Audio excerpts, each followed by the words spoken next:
Hello అండి. అమ్మ ఎప్పుడో వండిందండి పనసగింజల కూర. మళ్ళీ నేను ఇప్పుడు వండుతున్నానండి. పనసగింజల కూర అండి. పనసగింజలనండి కుక్కర్లో వేసుకుని 5 విజిల్స్ వచ్చేదాకా ఉంచుకోవాలండి. 5 విజిల్స్ వచ్చాకండి మూత చల్లార పెట్టుకుని మూత తీసుకునండి. తెల్ల తొక్క నల్ల తొక్క ఉంటుందండి, శుభ్రంగా ఒలిసేసుకునండి. పనసగింజ 2 ముక్కలు చేసుకోవాలండి. 2 ముక్కలు చేసుకున్న తర్వాత ఒక గిన్నెలో నూనె వేసుకునండి. ఉల్లిపాయ ముక్కలు కొద్దిగా ఉప్పు వేసండి, మూత పెట్టేసుకుని మగ్గిపోవాలండి. శుభ్రంగా మగ్గిపోవాలండి. అలా మగ్గిపోయిన తర్వాత అండి నూనె బయటకు వచ్చింది చూసారా, అలా మగ్గిపోతేనండి పనసగింజలు ఉడికిపోతాయి కదండి.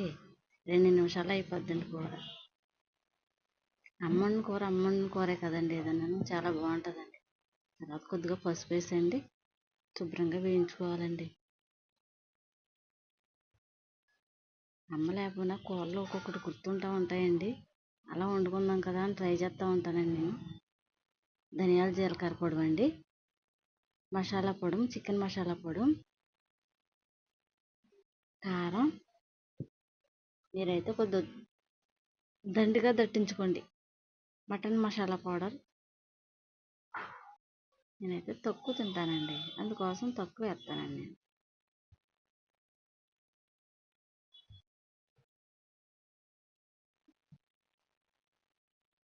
శుభ్రంగా వేగిపోవాలండి.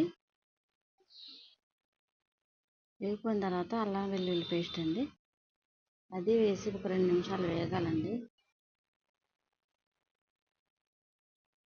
ఈ లోపల మాంసం కూర వాసన వచ్చేస్తుందండి. మటన్ కూర వండుకుంటాం చూసారా, అలా వాసన వచ్చేస్తుందండి కూర. అప్పుడండి పనసగింజలు వేసుకోవాలండి. పనసగింజలు వేసుకునండి ఒక 2 నిమిషాల పాటు అటు ఇటు తిప్పండి. ఒక 5 నిమిషాలు మూత పెట్టారనుకోండి, పనసగింజల కూర రెడీ అయిపోద్దండి. కానీ కూర తింటే ఉంటుందండి. మరి మాంసం కూర ఎక్కడ సరిపోద్దండి, మేక మాంసం కూర కూడా సరిపోదండి. అంత టేస్టీగా ఉంటుందండి, అంత అదిరిపోద్దండి కూర. అమ్మ చెప్పిన కూరే కదండి, అందుకే మీరు కూడా ట్రై చేయండి. పనసగింజలు కూడా రెడీ అయిపోయిందండి. కూర అయితే చాలా బాగుందండి. నేను తిన్న తర్వాతే మీకు పెట్టానండి వీడియో.